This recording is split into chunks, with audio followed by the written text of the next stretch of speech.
Hello viewers, welcome to my channel. This is the Somone Urban Homestead, Sustainable City Living. Today we are going to talk about keeping small animals in a small yard. To refresh your mind, this yard is about 20 by 20 or 200 meters squared, where we are practicing urban homesteading. So today we are going to have a tour of some of the small animals that we are keeping. As you are aware that for us to be sustainable, we need to provide as many basic needs as possible. And the realization that God has already provided these needs. Allow me to quote from the Bible before I take you to the garden tour of the animals that we are keeping in the yard.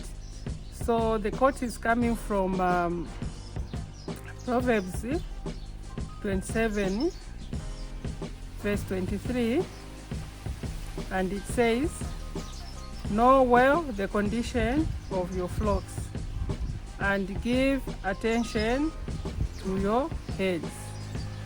Even in Genesis, when God was handing over the garden to Adam, one of the things or one of the responsibilities God gave Adam was that of taking care of the animals. And we know that Adam named the animals, and he was making sure that he was knowing very well the condition of the flocks which were in the Garden of Eden. This has been passed on to us. So we have that natural instinct to keep these animals.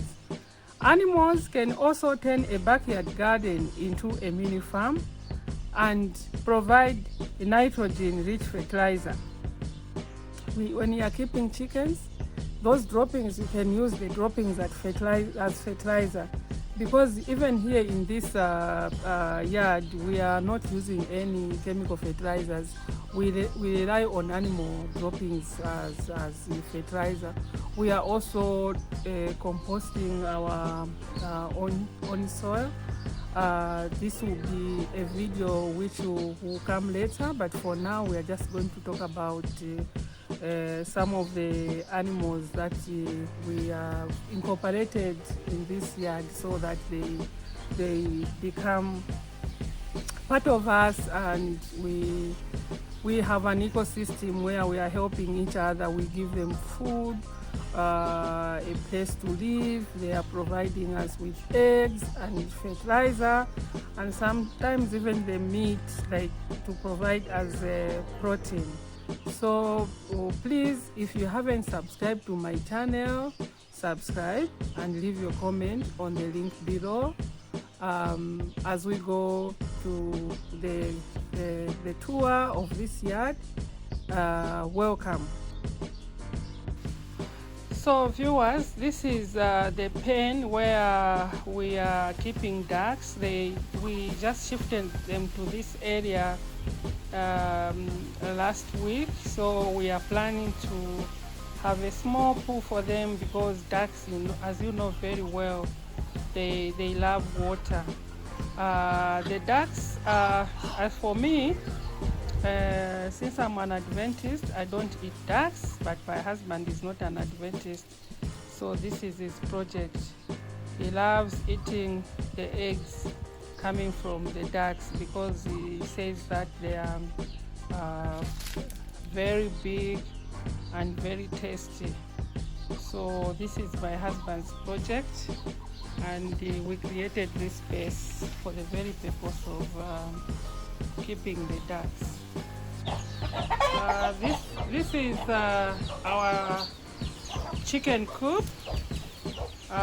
These are the chickens we have. It gives us joy every morning and afternoon to give them food.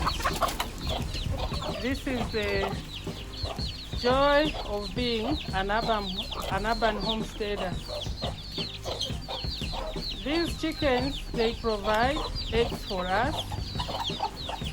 Every day, whenever we want to have breakfast, we'll come in here and pick some fresh eggs.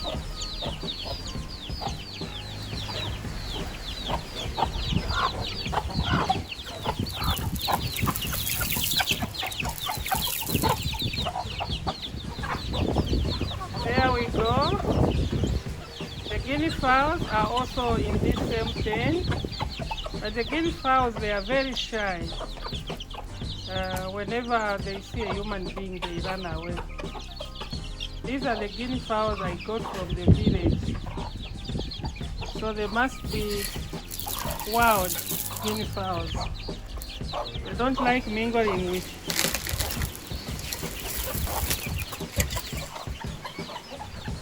There you go, viewers. This is our chicken coop.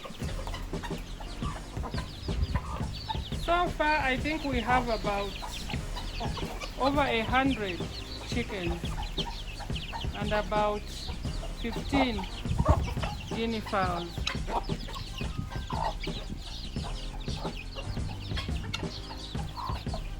There you go, viewers.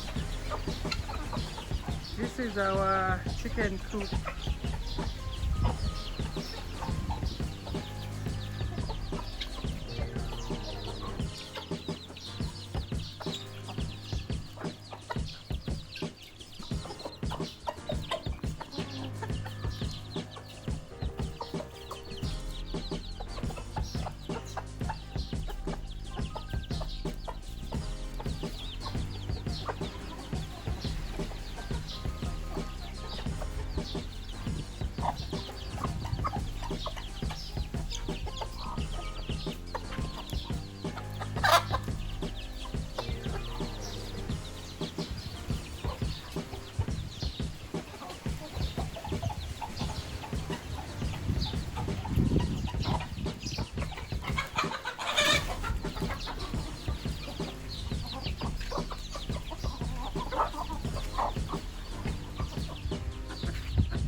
Oh, the guinea fowls have started coming out because I'm not standing near the pen. So they've come out to eat. There you go, viewers. This is what is happening in a 20 by 20 square meter yard. These are some of the activities that we are doing.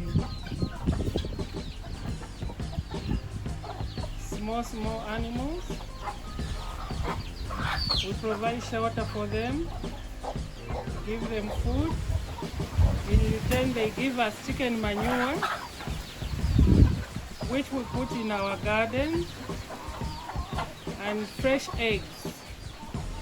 And once they stop laying eggs, we slaughter them and eat them to provide protein for us.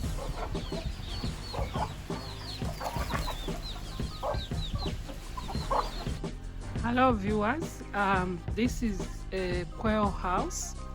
This is where we keep quails whenever we are breeding them.